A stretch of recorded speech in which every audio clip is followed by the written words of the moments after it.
আসসালামু আলাইকুম। তো বন্ধুরা, আজকে আরও একটি কেকের রেসিপি নিয়ে চলে এসেছি।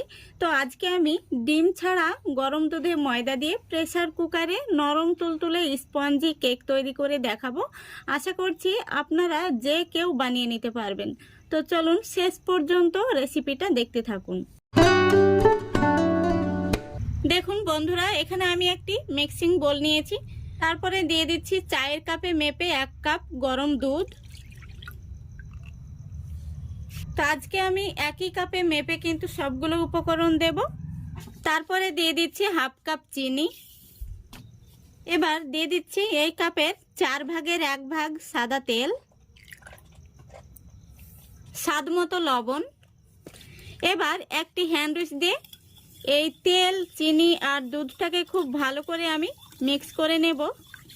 যতক্ষণ না চিনিটা গলে যাচ্ছে ততক্ষণ পর্যন্ত এইভাবে মিক্স করে নিতে হবে।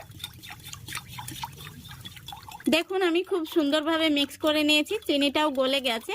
তো আপনারা চাইলে চিনিটাকে গুঁড়ো করে নিতে পারেন, তাহলে খুব তাড়াতাড়ি কিন্তু মিশে যায়। এবার এর মধ্যে আমি দিয়ে দিচ্ছি ময়দা। তো দেখুন আমি একই কাপে মেপে দিচ্ছি। প্রথমত 1 কাপ দিলাম, আমি আরো হাফ কাপ দিয়ে দেব। এবার দিয়ে দিচ্ছি 1 চামচ বেকিং পাউডার আর হাফ চামচ বেকিং সোডা।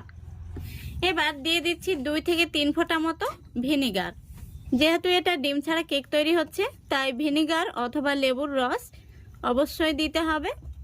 এবার আমি খুব ভালো করে দেখুন মিক্স করে নিচ্ছি। হ্যান্ড উইস্কটা যে কোনো একটা সোজাতেই ঘোরাতে হবে, আর লক্ষ্য রাখতে হবে ব্যাটারের মধ্যে যেন কোনো রকম দলা পেকে না থাকে।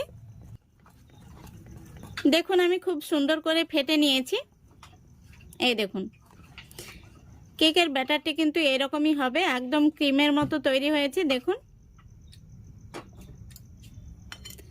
এটাকে আমি একটা সাইডে সরিয়ে রাখছি। আর আমি এখানে কেক তৈরির জন্য দেখুন একটি অ্যালুমিনিয়ামের বাটি নিয়েছি। বাটির মধ্যে সামান্য সাদা তেল ব্রাশ করে নিচ্ছি। আর এই বাটির মাপ করে আমি একটি সাদা কাগজ কেটে নিয়েছি। এই দেখুন এই কাগজটা বসিয়ে দিচ্ছি। তারপরে কাগজের উপরেও খুব ভালো করে তেলটা মাখিয়ে নিচ্ছি। দেখুন খুব ভালো করে আমি বাটিটা রেডি করে নিয়েছি। এবার কেকের এই ব্যাটারটি আমি উপর থেকে ঢেলে দেব।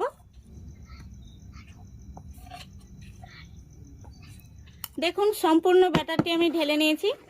এইভাবে আমি একটু ট্যাপ করে নিচ্ছি, এতে করে ভেতরে বাতাস থাকলে বাতাসটা বেরিয়ে যাবে।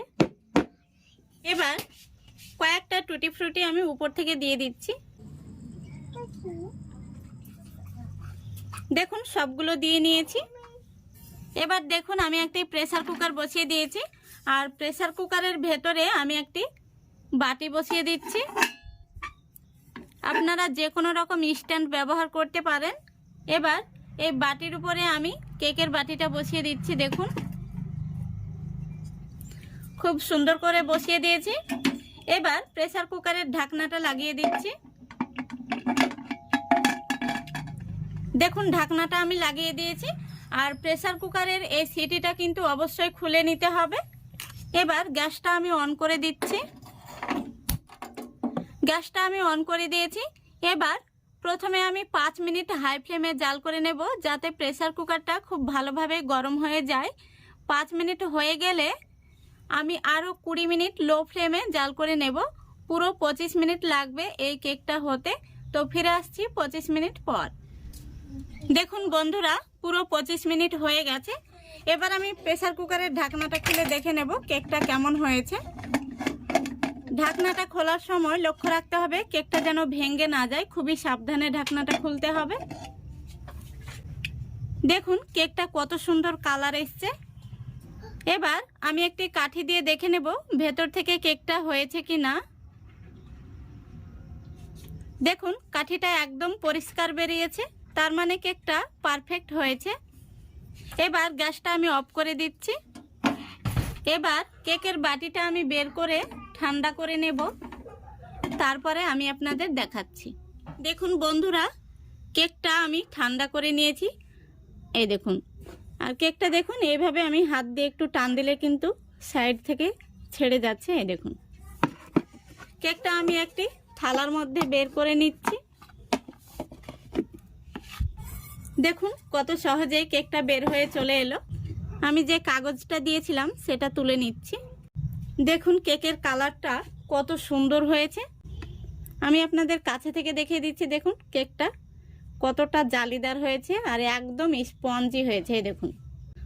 তো বন্ধুরা, প্রেসার কুকারে কেক বানানো কিন্তু খুবই সহজ, আপনারা যে কেউ বানিয়ে নিতে পারবেন। আর ডিম ছাড়া যে এত সুন্দর কেক তৈরি করা যায়, আপনারা বাড়িতে না বানালে কিন্তু বিশ্বাস করতেই পারবেন না। তো দারুণ স্পঞ্জি হয়েছে কেকটা। কেকটা আমি আপনাদের কেটেও দেখিয়ে দিচ্ছি।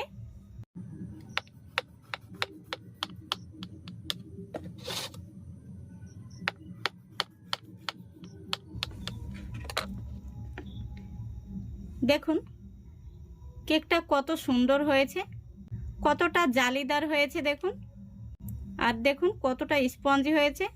তা আশা করছি আজকের এই রেসিপিটা আপনাদের ভালো লেগেছে। ভালো লাগলে অবশ্যই লাইক, কমেন্ট, শেয়ার করে দেবেন এবং চ্যানেলটিকে সাবস্ক্রাইব করে অল নোটিফিকেশানটি অন করে সঙ্গে থাকবেন। আজকের মতো এখানেই বিদায় নিচ্ছি। সবাই ভালো থাকবেন, সুস্থ থাকবেন। খোদা হাফেজ।